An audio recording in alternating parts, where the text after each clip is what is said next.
जय Shri Krishna everyone, welcome back to my channel. Friends, आज के वीडियो में ये जानेंगे कार्तिक पूर्णिमा के अगले दिन पड़वा के दिन चिड़ा चिड़ी की कहानी कैसे सुनते हैं। देखिए, अगर आप अपना मकान बनाना चाहते हैं तो कार्तिक पूर्णिमा के अगले दिन पड़वा के दिन चिड़ा चिड़ी की कहानी जरूर सुने। मान्यता है कि चिड़ा चिड़ी की कहानी सुनने से मकान बहुत ही जल्दी बन जाता है और घर में सुख शांति आती है।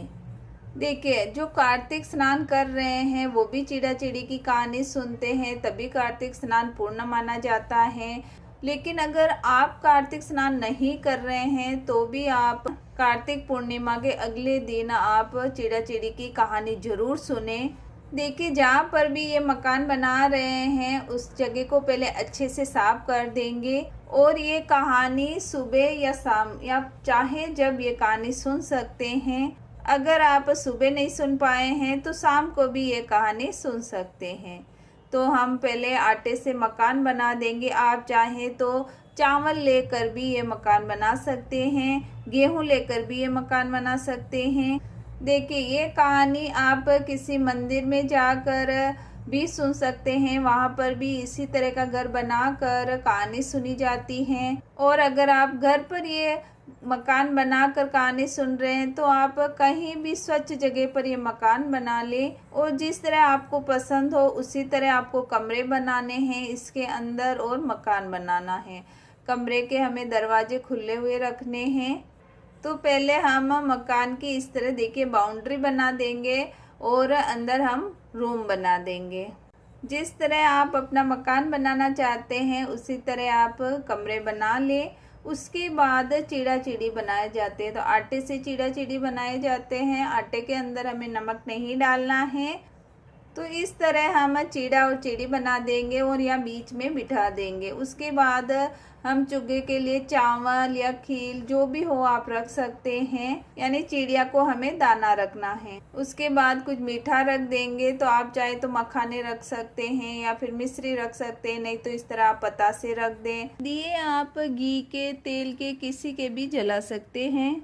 जैसा सामर्थ्य हो उस हिसाब से आप दियों में तेल या घी डाल दें। सभी रूम में हमें दिए रख देने हैं और सभी रूम में फूल रख देंगे और सभी में हमें खील रख देना है। कमरों को खाली नहीं रखना है। दरवाजे के यहाँ पर भी हमें 2 दीपक रख देने हैं। अब सभी दियों को हम जला देंगे, यानी पूरे घर में हमें उजाला फैला देना है। उसके बाद चिड़ा चिड़ी के रोली का टीका करेंगे। सभी दिए के यहाँ पर हमें टीका करना है। खिचड़ी हमें रखनी है, उसके अंदर हमें दक्षिणा रखनी है। जल का लोटा रखकर ही हम कहानी सुनेंगे।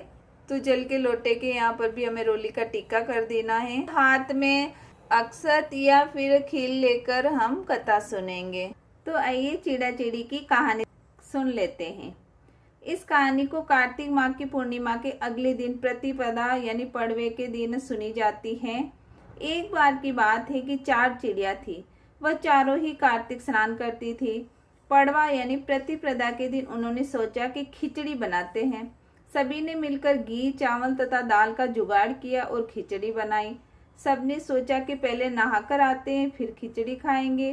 पहले एक चिड़िया नहाकर आ गई, बाकी नहीं आई। उसे भूख लगी थी तो उसने खिचड़ी की भाप खा ली। दूसरी चिड़िया आई तो उससे भी भूख लगी थी, उसने खिचड़ी का पानी पी लिया। तीसरी ने खिचड़ी खा ली तो चौथी ने खिचड़ी की खुरचन खा ली। खाने के बाद चारों मर गई। जिस चिड़िया ने भाप खाई थी वह राजा के घर राजकुमारी के रूप में पैदा हुई। जिस चिड़िया ने खिचड़ी का पानी पिया था वह कुमार के घर में पैदा हुई। जिसने खिचड़ी खाई वह ब्राह्मण के घर में जन्म हुआ। जिसने खुरचन खाई वह हथनी के रूप में जन्म लेती है। कुमार की लड़की राजा की यहाँ दासी बन गई। ब्राह्मण की लड़की राजकुमारी की सहेली बनी। हथनी भी राजा के यहाँ आ गई और राजकुमारी बनी चिड़िया को पिछले जन्म की सारी बातें याद थी। राजकुमारी का विवाह हुआ तो उसने राजा से कहा कि मैं अपने साथ दासी और अपनी सहेली को भी ससुराल ले जाऊंगी। तो राजा ने कहा ठीक ही ले जाना। राजकुमारी फिर भी नहीं गई तो राजा ने पूछा। तब उसने कहा कि मेरे साथ इस हथनी को भी भेज दो, लेकिन हथनी जाने को उठी नहीं। तब राजकुमारी उसके कान में पिछले जन्म की सारी बातें कह देती हैं। जिससे सुनकर हथनी अब उठ जाती है। राजा ये सब देख रहा था तो उसने तलवार निकालकर राजकुमारी से कहा कि सच बता तू कौन है, नहीं तो मैं तेरा सिर काट दूंगा। राजकुमारी ने राजा को सभी बातें सच बता दी।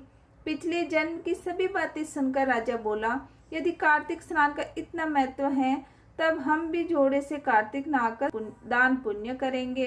साथ ही गणेश जी की कहानी सुनते हैं। तो एक समय एक मेंढक और मेंढकी का जोड़ा था। इनमें से मेंढकी हमेशा भगवान विनायक यानी गणेश जी की पूजा अर्चना करती थी। उन्हीं का नाम हर समय जपती रहती थी। ये देखकर मेंढक को गुस्सा आता। एक बार गुस्से में मेंढकी को कहा कि तू पापी है जो हर समय पर पुरुष का नाम लेती रहती है, इस पाप को करना बंद कर। धमकी भी दी। आज के बाद विनायक जी का नाम लिया तो वह उसका सिर फोड़ देगा। कथा के अनुसार मेंढक की इस बात से गणेश जी उससे नाराज हो जाते हैं। इसके बाद एक दिन राजा की एक दासी आती है और दोनों मेंढक और मेंढकी जिस पानी में रहते थे उसे एक पात्र में डालकर ले जाती है, जहाँ वह उस पानी को चूल्हे पर चढ़ा देती है। तभी मेंढकी तो भगवान गणेश जी का नाम लेने से उबलते पानी के कष्ट से दूर हो जाती है, लेकिन मेंढक दर्द से करा उठता है। गर्म पानी में भी जब वह मेंढकी को बिना कष्ट के देखता है तो वह उससे उसका कारण पूछता है।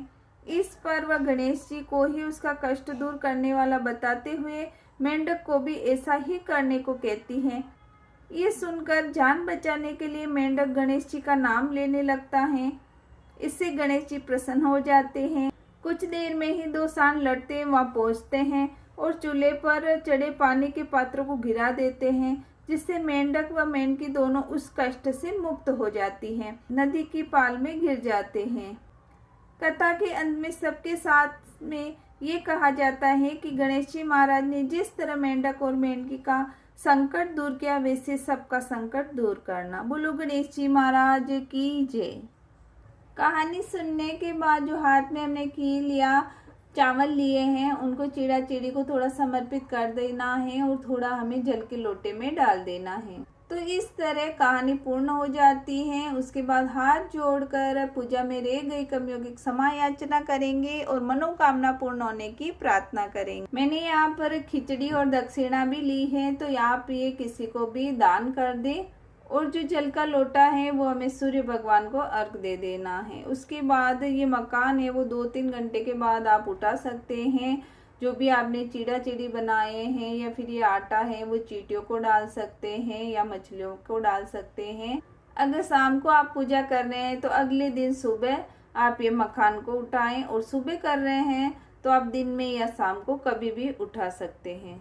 आज के दिन ठाकुर जी के भी खिचड़ी का ही भोग लगता है, तो आप खिचड़ी बनाकर ठाकुर जी को भी भोग लगाएं और आप भी सेवन करें। तो इस तरह चिड़ा चिड़ी की कहानी सुनी जाती है। आई होप मेरी दी गई ये जानकारी आपको अच्छी लगे। अगर वीडियो अच्छा लगे तो वीडियो को लाइक करें और प्लीज़ चैनल को सब्सक्राइब करें और बेल आइकन जरूर प्रेस करें, जिससे आने वाली सभी वीडियो आप तक पहुंच सके। मिलते हैं किसी और वीडियो के साथ। जय श्री कृष्णा।